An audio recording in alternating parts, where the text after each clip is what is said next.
Você já deve ter visto alguma história viral que comoveu todo mundo, uma pessoa desabafando e chorando, contando alguma dificuldade, ou até mesmo aquela jornada, aquela história incrível do herói, sabe? Aquela história incrível de ser ouvida. E depois de um tempo começou um debate. Será que aquilo era realmente verdade? Eu não vou entrar no mérito aqui de quem tem razão ou entrar no mérito de algum caso específico, porque não é esse o ponto. O que eu quero te mostrar hoje é porque isso funciona tão bem, quase sempre, né? E porque quando alguém questiona uma história assim, essa pessoa, ela acaba sendo tratada como se ela fosse a vilã da situação.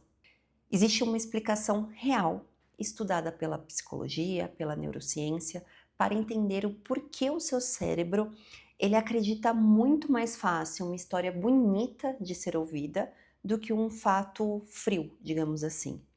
E existe outra explicação para poder entender o porquê questionar às vezes parece maldade, mesmo quando é só um bom senso, só questão da dúvida mesmo. Então, eu vou te mostrar esses dois lados nesse vídeo e o porquê ser gente boa não tem nada a ver com desligar o nosso senso crítico e desligar o nosso modo de questionamento. Eu me chamo Gabriela Dias e este canal existe para transformar a forma como você entende a sua própria mente, com ciência, sem entrar em fofoca ou em polêmica de internet. Existe uma estrutura de história que se repete em praticamente todo mito, filme, propaganda de sucesso. E ela tem um nome, e quem entende ela consegue usá-la de propósito. No livro O Herói de Mil Faces, um estudioso de mitologia mapeou centenas de histórias de culturas completamente diferentes. E ele percebeu que quase todas seguem o mesmo esqueleto: uma pessoa comum, numa vida difícil, um chamado e uma provação. Uma ajuda que chega de fora, uma transformação que no fim acaba emocionando quem está assistindo. E isso ficou conhecido como a jornada do herói. Essa estrutura, gente, ela não morreu na mitologia, não ficou lá para trás. Ela virou um manual de marketing. Ela virou aí roteiro de cinema, de discurso de vendas e, claro, dos conteúdos que viralizam na internet. Então, quando você vê uma pessoa comum numa situação difícil, recebendo uma ajuda inesperada que acaba mudando tudo, você está vendo a jornada do herói sendo aplicada. Às vezes de propósito, às vezes não. Isso não significa que toda história assim é mentira, tá? Vamos deixar isso bem claro. Mas significa que essa estrutura funciona tão bem para emocionar, né? O propósito dela é emocionar, que essa estrutura pode ser usada tanto para quem quer contar a verdade, quanto por quem quer vender uma versão editada dela. Só que o seu cérebro, na maioria das vezes, ele não consegue distinguir as duas coisas, porque ele está ali no calor da emoção. Uma história emocional, ela literalmente muda a química do nosso cérebro. E essa mudança deixa a gente mais propenso a confiar sem que a gente perceba que isso está acontecendo. O neurocientista Paul Zek, ele passou alguns anos estudando o que acontece com o nosso cérebro quando a gente assiste ou ouve uma história emocional, com aquele personagem, com uma dificuldade, com uma virada. E ele descobriu que esse tipo de narrativa aumenta a liberação de ocitocina, que é o hormônio ligado à confiança, empatia e conexão social. Então, quanto mais ocitocina é liberada, mais confiante e mais generosa a pessoa vai ficando, inclusive com desconhecidos. Tem experimentos que pessoas que assistiram a vídeos emocionais com personagens sofrendo acabam doando mais dinheiro do que pessoas que assistiram a vídeos com os mesmos fatos, mas sem aquela narrativa emocional por trás. Então, o fato de estar com essa narrativa emocional faz as pessoas doarem mais. Então, o que isso significa? Que não é força de vontade fraca, nem ingenuidade da pessoa, é biologia. Uma boa história contada, ela literalmente muda a química do nosso cérebro antes da parte racional tenha tempo de avaliar os fatos, se os fatos batem ou não. E é exatamente por isso que um dado frio, né, que uma história fria, ela convence pouco. Já a história emocional, ela convence e envolve muito mais rápido. O cérebro reage à emoção primeiro e a lógica só depois, quando ele já reagiu primeiro à emoção. Em 1960, tem um experimento do psicólogo Peter Walson que ele revelou um dos vieses mais estudados até hoje, que é, uma vez que uma pessoa forma uma crença, ela passa a buscar apenas informações que confirmam essa crença. Ela faz isso de forma automática, sem mesmo perceber, e ignora ou desconfia das pessoas que contradizem essa crença já feita. Isso se chama viés da confirmação. E o psicólogo, ele explica muito bem, porque depois que você se emociona com uma história, decide acreditar nessa história, o porquê que informações que contradizem essa história parecem menos convincentes do que deveriam, mesmo quando elas são sólidas, mesmo quando está ali na sua cara. E é importante dizer que isso não é burrice também, nem ignorância da pessoa. É um mecanismo automático do cérebro tentando proteger a decisão emocional que ele já tomou.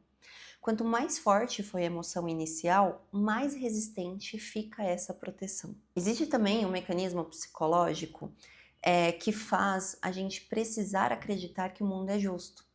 E ele fica muito mais forte quando quem conta a história é alguém do seu próprio lado, do seu próprio time, digamos assim.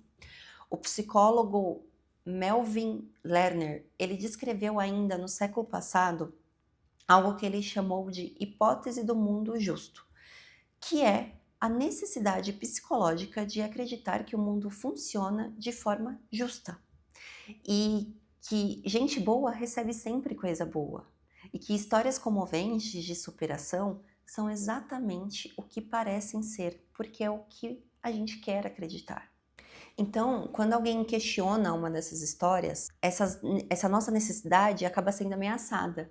E o cérebro, para proteger a crença de que o mundo é justo, ele prefere atacar quem questionou do que considerar que a história, a tal história, a tal crença pode não ser exatamente como pareceu.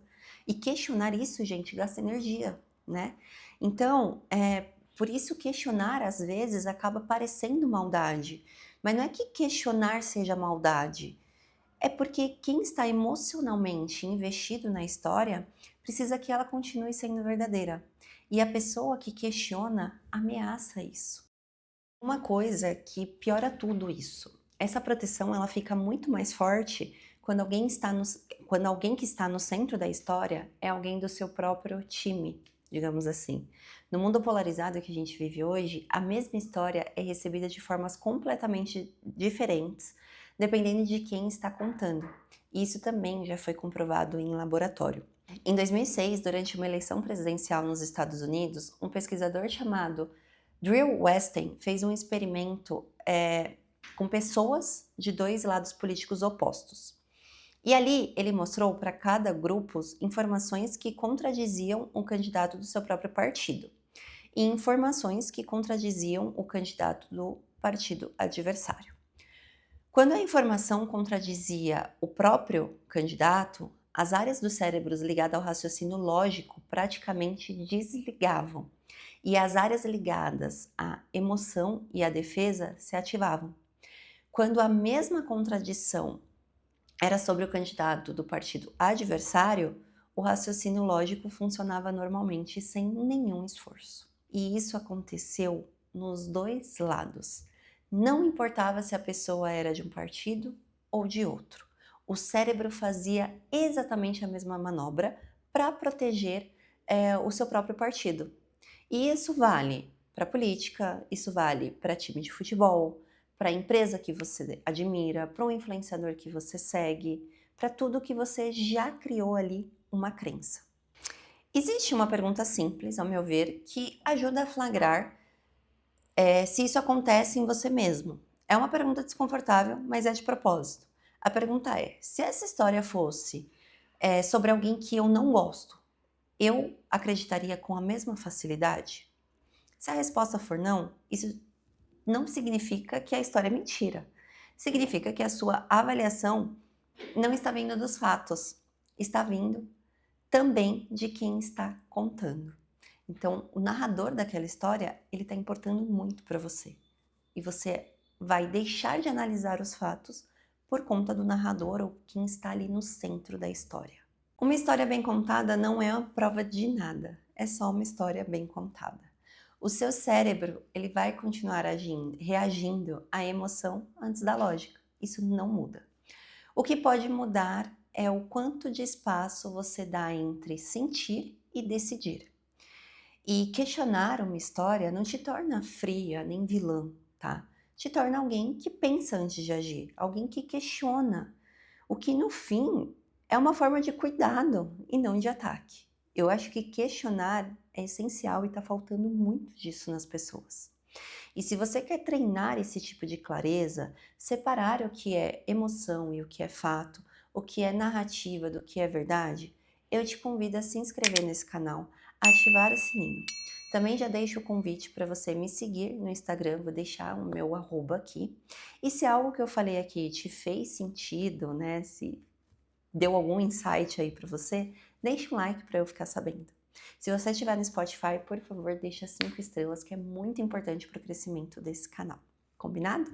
Ah, e me conta aqui nos comentários também se você já foi convencido, convencida por uma história da jornada do herói e depois descobriu que não era bem assim. Eu quero saber. Obrigada pela companhia em mais um vídeo e a gente se vê na próxima. Um beijo!